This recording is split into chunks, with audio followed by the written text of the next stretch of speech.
ರಾತ್ರಿ ತಡವಾಗಿ ತಮ್ಮ ರೂಮಿಗೆ ಬಂದ ಮೂವರು ಚಳಿಯಲ್ಲಿ ನಡುಗುತ್ತಾ ತಂದಿದ್ದ ಡ್ರಿಂಕ್ಸ್ ಇನ್ನೇನು ಓಪನ್ ಮಾಡಬೇಕು ಎನ್ನುವಾಗ ರೋಸ್ ಅವರ ಪಕ್ಕ ಬಂದು ಫೈರ್ ಕ್ಯಾಂಪ್ ಹಾಕಿದ್ದೇವೆ ಬನ್ನಿ ಎಂದು ಕರೆದಾಗ ಜಯದೇವ್ ಗೆಳೆಯರನ್ನ ಬಲವಂತವಾಗಿ ಅವರಿದ್ದಲ್ಲಿಗೆ ಕರೆದುಕೊಂಡು ಹೋದನು.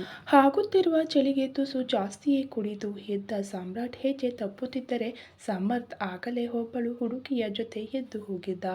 ರೋಸ್ಗೆ ಕಣ್ಸನ್ನೆಯಲ್ಲೇ ಸಾಮ್ರಾಟ್ನನ್ನು ಹಿಂಬಾಲಿಸಲು ಹೇಳಿದ ಜಯದೇವ್ ಆಗಲೇ ಅವನಿಗೆ ಪರಿಚಯ ಇದ್ದು ರೋಸ್ ಜೊತೆ ಬಂದಿರುವ ಹುಡುಗಿಯತ್ತ ಗಮನ ಹರಿಸಿದನು.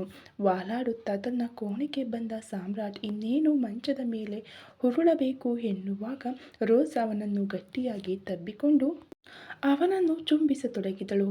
ಅವಳನ್ನು ದೂರ ತಳ್ಳಿದ ಪ್ರತಿ ಕ್ಷಣ ಈ ದಿನ ನಿನ್ನನ್ನು ಬಿಡಲಾರೆ ಎನ್ನುವಂತೆ ಅವನ ಮೈ ಮೇಲೆ ಬಿದ್ದು ಅವನನ್ನು ಆವರಿಸಿಕೊಳ್ಳುತ್ತಾ ಹೋದಂತೆ ಅಮಲಿನಲ್ಲಿದ್ದ ಸಾಮ್ರಾಟ್ ಅವಳಿಗೆ ಪ್ರತಿಕ್ರಿಯಿಸಲು ಶುರು ಮಾಡಿದ್ದನು.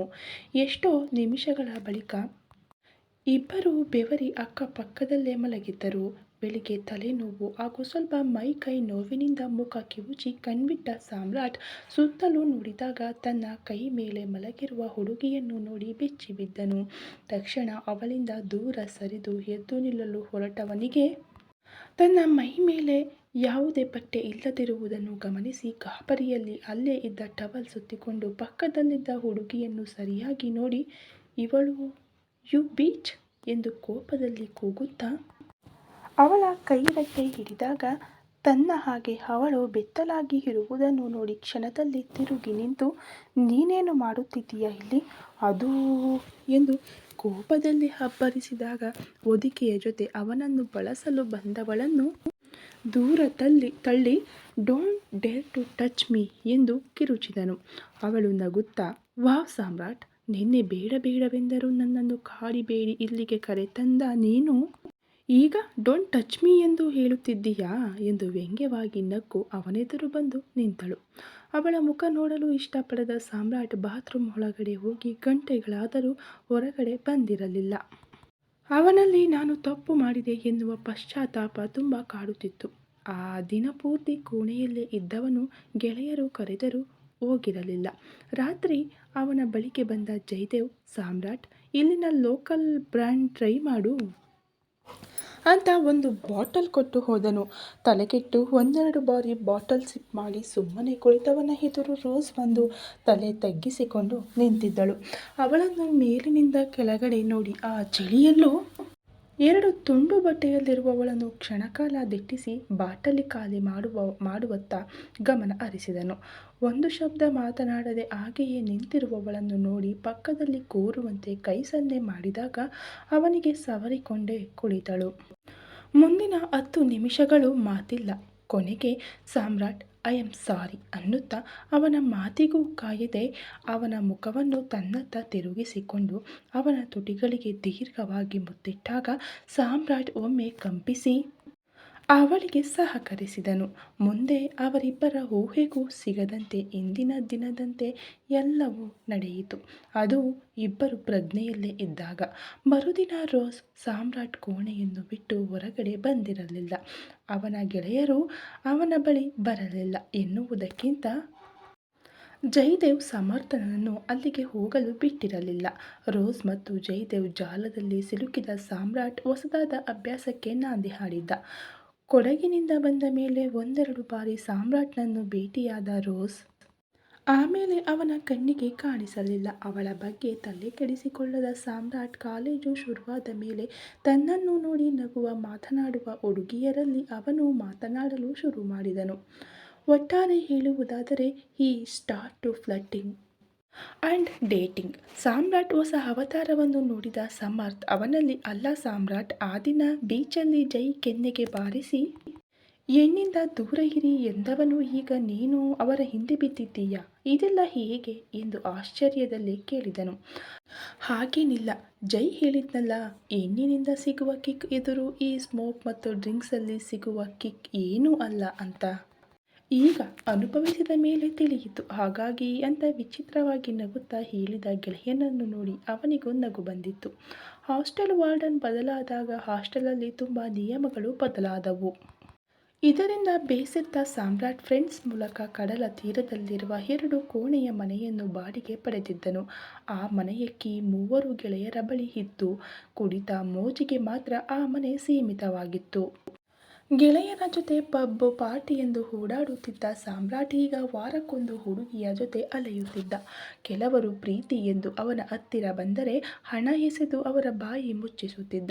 ಎಷ್ಟೋ ಹುಡುಗಿಯರು ಅವನೊಳಗಿನ ರಾಕ್ಷಸನಿಗೆ ಹೆದರಿ ಅವನಿಂದ ಒಂದು ಅಂತರವನ್ನೇ ಕಾಯುತ್ತಿದ್ದರು. ಕೆಲವರು ಅವನ ಅಂದ ಶ್ರೀಮಂತಿಕೆಗೆ ಮಾರು ಹೋಗಿ ಅವನನ್ನು ಸಹಿಸುತ್ತಿದ್ದರು. ಈಗೀಗ ಓದಿನ ಕಡೆ ಗಮನ ಕೊಡುವುದನ್ನು ಕಡಿಮೆ ಮಾಡಿ ಸೀನಿಯರ್ ಗೆಳೆಯರ ಜೊತೆ ಸೇರಿ ಪಾಪದವರನ್ನು ರೇಗಿಸುವುದು, ಕುಡಿದು ಬೇರೆ ಬ್ರಾಂಚ್ ಹುಡುಗರ ಜೊತೆ ಹಾಸ್ಟೆಲಲ್ಲಿ, ಕ್ಯಾಂಪಸ್ ಹೊರಗಡೆ ಜಗಳ. ಒಟ್ಟಾರೆ ಅವನನ್ನು ಎಲ್ಲ ಮಾನ್ಸರ್ ಎಂದರೆ ಹುಡುಗಿಯರ ಮೂಲಕ ರೋಗ್, ಫ್ಲರ್ಟಿ, ಪ್ಲೇ ಬಾಯ್ ಇನ್ನೂ ವಿಧವಿಧವಾಗಿ ನಾಮಕರಣಗೊಂಡಿದ್ದ.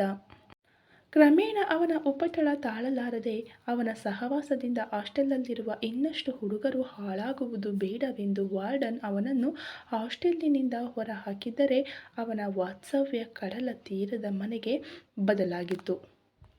ಕೊನೆಗೂ ಜಯದೇವ್ ಸಾಮ್ರಾಟ್ ಜೀವನವನ್ನು ಹಾಳು ಮಾಡುವ ಎಲ್ಲ ಪ್ರಯತ್ನದಲ್ಲೂ ಯಶಸ್ವಿಯಾಗಿದ್ದನು. ದ್ವಿತೀಯ ವರ್ಷದ ಇಂಜಿನಿಯರಿಂಗ್ ಕ್ಲಾಸುಗಳು ಶುರುವಾಗಿದ್ದರೆ ಇತ್ತ ಸಾಮ್ರಾಟ್ ದಿನ ಕಳೆದಂತೆ ವಿಚಿತ್ರ ಮನುಷ್ಯನಾಗಿ ತಯಾರಾಗುತ್ತಿದ್ದ. ಕುಡಿದು ಕ್ಲಾಸಿಗೆ ಬರುವುದನ್ನು ಶುರು ಮಾಡಿ ಅವನ ಡಿಪಾರ್ಟ್ಮೆಂಟಿನ ಎಲ್ಲ ಲೆಕ್ಚರರ್ಗಳಿಂದ ಉಗಿಸಿಕೊಂಡ ಮೇಲೆ ಕ್ಲಾಸಿಗೆ ಬರುವುದು ಕಡಿಮೆ ಮಾಡಿ ಕ್ಯಾಂಪಸ್ಸಲ್ಲಿ ಇನ್ನೊಬ್ಬರನ್ನು ರೇಗಿಸುತ್ತಾ ಅವನ ಜೊತೆ ಗಲಾಟೆಗೆ ನಿಂತವರ ಮುಖ ಮೂತಿ ನೋಡದೆ ಚೆಚ್ಚುತ್ತಿದ್ದ. ಹಾಗಿದ್ದವನ ಕೈಗೆ ಅಮಾಯಕಳಂತೆ ಸಿಕ್ಕಿ ಬಿದ್ದಿದ್ದು ಪ್ರಗತಿ. ಕ್ಯಾಂಪಸ್ ಎಂಟ್ರಿ ಬಳಿಯೇ ಗೆಳೆಯರ ಜೊತೆ ಕುಳಿತು ನಗುತ್ತಿದ್ದವನಿಗೆ ಆಗಷ್ಟೇ ಸರಿದು ಹೋದ ಪ್ರಿನ್ಸಿಪಾಲ್ ಬೈದರೂ ಅದನ್ನು ಗಣನೆಗೆ ತೆಗೆದುಕೊಳ್ಳದೆ ಯಾವುದೋ ಹೊಸ ಪ್ರಪಂಚದ ಒಳಗಡೆ ಬಂದಂತೆ ಸುತ್ತಮುತ್ತಲು ಗಮನಿಸುತ್ತಾ ಯಾರನ್ನೋ ಹುಡುಕುತ್ತಿರುವ ಹುಡುಗಿಯನ್ನು ಗಮನಿಸಿದ ಸಾಮ್ರಾಟ್ ಗೆಳೆಯರಿಗೆ ಹೇಳಿ ಅವಳತ್ತ ನಡೆದಿದ್ದ. ಅವಳನ್ನು ರೇಗಿಸಲು ಹೋಗಿ ಮೊದಲ ಬಾರಿಗೆ ಒಂದು ಹೆಣ್ಣಿನಿಂದ ಪೆಟ್ಟು ತಿಂದ ಕೋಪಕ್ಕೆ ಮುಂದಿನ 3-4 ದಿನ ಕಾಲೇಜಿನಿತ್ತ ಮುಖ ಮಾಡದೆ ಕಡಲ ತೀರದ ಮನೆಯಲ್ಲೇ ಇದ್ದನು.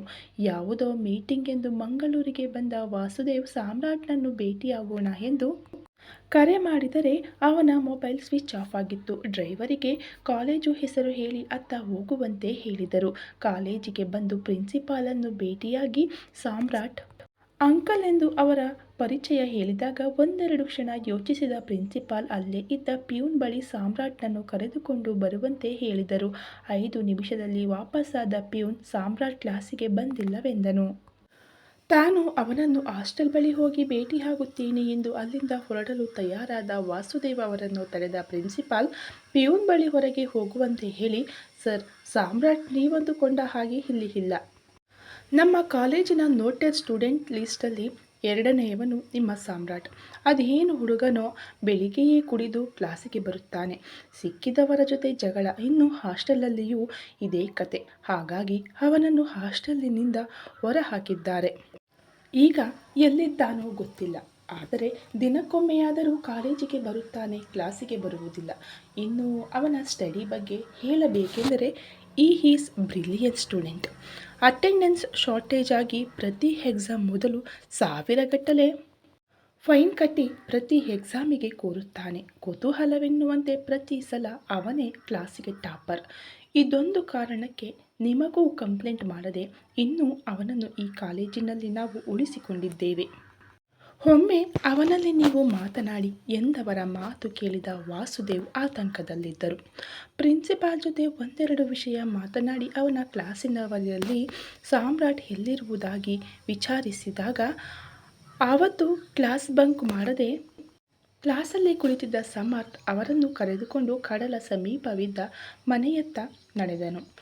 ಮನೆಯ ಬಾಗಿಲನ್ನು ತಟ್ಟಿದ ಸಮರ್ಥ್, ಸಾಮ್ರಾಟ್, ಸಾಮ್ರಾಟ್, ಓಪನ್ ದಿ ಡೋರ್ ಎಂದು 5-6 ಬಾರಿ ಜೋರಾಗಿ ಕೂಗಿದಾಗ ಬರೀ ಮೈಗೆ ಟವಲ್ ಧರಿಸಿಕೊಂಡು ಬೆವರಲ್ಲಿ ಒದ್ದೆಯಾಗಿದ್ದವನು ಬಾಗಿಲನ್ನು ಸ್ವಲ್ಪವೇ ತೆರೆದು ಹೊರಗಿದ್ದ ಗೆಳೆಯನನ್ನು ನೋಡಿ, ಏನೋ ನಿಂದು, ನಾನಿಲ್ಲಿ ಇರುವಾಗ ಯಾರೂ ಇಲ್ಲಿಗೆ ಬರಬಾರದು ಎಂದು ನಿನಗೆ ಜೈಗೆ ಹೇಳಿದ್ದೆ ತಾನೇ? ಮತ್ತೇನೋ ಐ ಆಮ್ ಬ್ಯುಸಿ ಅನ್ನುತ್ತಾ ಬಾಗಿಲು ಹಾಕಲು ಹೋದವನ ಎದುರು ಅಲ್ಲೇ ಬಾಗಿಲಿಗೆ ಅಡ್ಡವಾಗಿ ನಿಂತಿದ್ದ ವಾಸುದೇವ್ ಕೋಪದಲ್ಲಿ ಬಾಗಿಲನ್ನು ಪೂರ್ತಿಯಾಗಿ ತಳ್ಳಿ ಅವನ ಸ್ಥಿತಿ ಹಾಗೂ ಅವನ ದೇಹದಿಂದ ಹೊರ ಹೊಮ್ಮುತ್ತಿರುವ ದುರ್ಗಂಧಕ್ಕೆ ಮುಖ ಕಿವುಚಿ, I need to hurry. ನಿನಗೆ 5 ನಿಮಿಷ ಸಮಯ ಕೊಡುತ್ತೇನೆ. ಸೆಂಡ್ ಹರ್ ಔಟ್ ಅಂತ ಒಳಗಿನಿಂದ ಆಗಲೇ 4-5 ಬಾರಿ ಸಾಮ್ರಾಟ್ನನ್ನು ಮೋಹಕವಾಗಿ ಕರೆಯುತ್ತಿರುವ ಹೆಣ್ಣಿನ ಧ್ವನಿ ಕೇಳಿಯೇ ಅವರಿದ್ದ ಸ್ಥಿತಿಯನ್ನು ಅಂದಾಜಿಸಿದ್ದ ವಾಸುದೇವ್ ಕೋಪದಲ್ಲಿ ಬಾಗಿಲನ್ನು ತಳ್ಳಿದ್ದು. ಈ ಕಥೆ ಇನ್ನು ಮುಂದುವರೆಯುವುದು. ಯಾರಿಗೆಲ್ಲ ಈ ಸ್ಟೋರಿ ಇಷ್ಟ ಆಗ್ತಾ ಇದೆಯೋ ಪ್ಲೀಸ್ ಹೋಗಿ ಸಬ್ಸ್ಕ್ರೈಬ್ ಮಾಡಿಕೊಂಡು ವಿಡಿಯೋ ನೋಡಿ. ಹಾಗೆ ವಿಡಿಯೋಗೆ ಒಂದು ಲೈಕ್ ಮಾಡಿ. ಹಾಗೆ ನಿಮ್ಮ ಅನಿಸಿಕೆ ಅಭಿಪ್ರಾಯಗಳನ್ನು ಕಾಮೆಂಟ್ ಮೂಲಕ ನಮಗೆ ತಿಳಿಸಿ. Thank you so much.